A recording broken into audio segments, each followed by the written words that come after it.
Okay, guys, I'm here today with Bruno Bastos. Huge honor for me. And guys, Bruno is showing an entire instructional video this week all about how to take down for Jiu-Jitsu pretty much, right? Which is part of your series, Visible Jiu-Jitsu. Exactly. Not invisible, visible. Visible Jiu-Jitsu. Visible Jiu-Jitsu. And guys, today he's going to show us here some concepts that he has about the takedown. And Bruno, a quick story here. I remember like Michael, my business partner, he went to compete at a tournament. And he was like, hey, can you take a look at this guy that I'm going to fight with? And I think I talked to you as well, and you have fought that guy, and you took him down. So takedowns are part of your arsenal on Jiu-Jitsu. Exactly, because I have always like, as a kid I wanted to be a judoka, so I always have trained throws like in Jiu-Jitsu. I was lucky to have like all my instructors that I have like during my life, all of them like with very good takedown knowledge.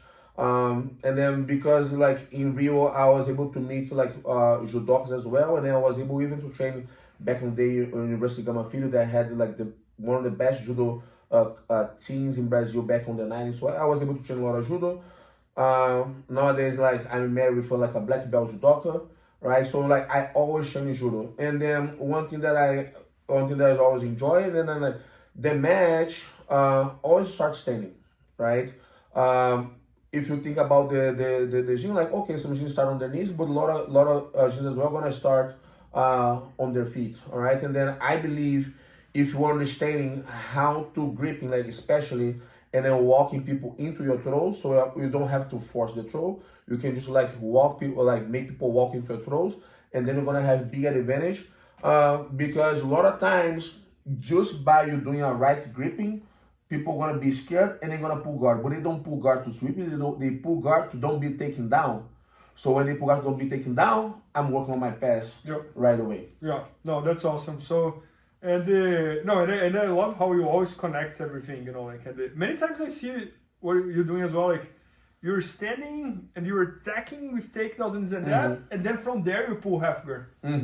So because it is connected. If you pay attention, Bernardo, like. When you grip fight, and that's one thing that I tell my students all the time when I do seminars, right?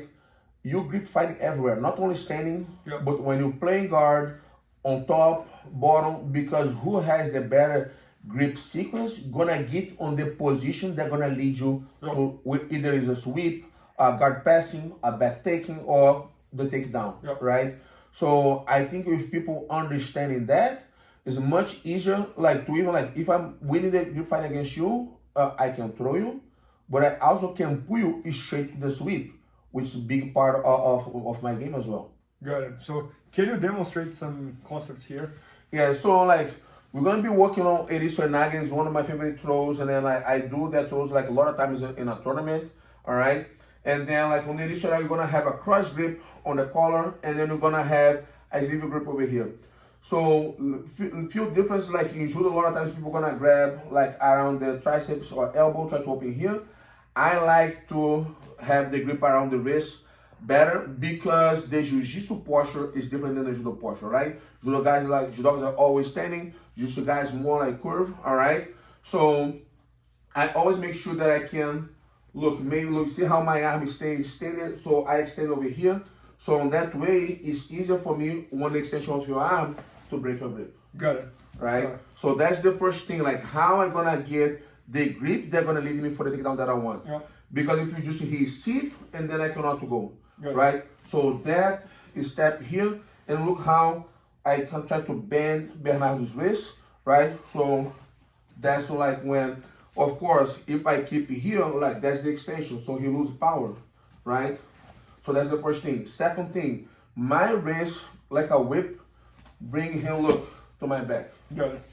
So a lot of people, they try to do this. Got it. Right? And then like, you just tensing your arm, and then that's how you're gonna see a lot of people, they finish the round, doesn't matter if it's at your school or the tournament, oh my God, I cannot even close my hands. Got it. Right?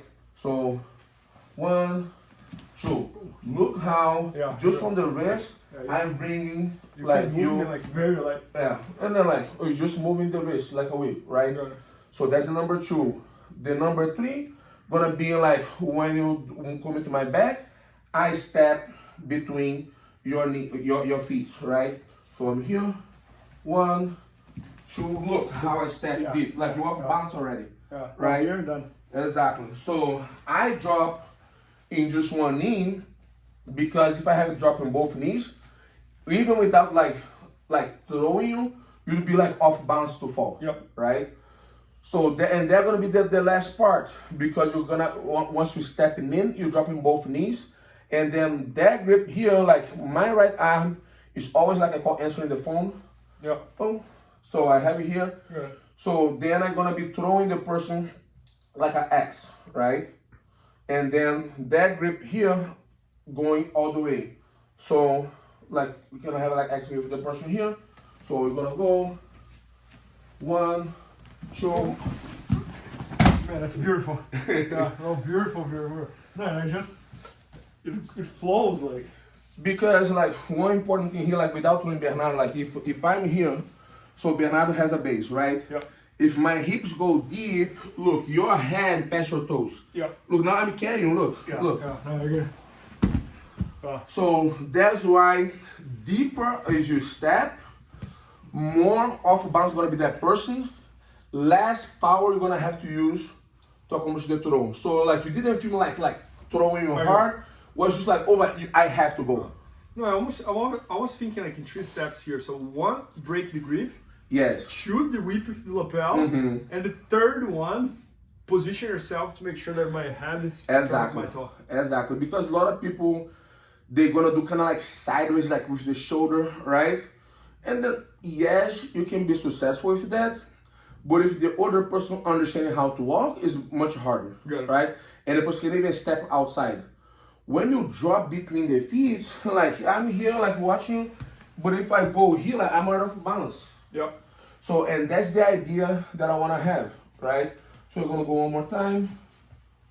1, 2, and then look. See how like you're gonna like I let go so you don't throw you, right? Yeah. No, that's awesome. Yeah. No, I love it.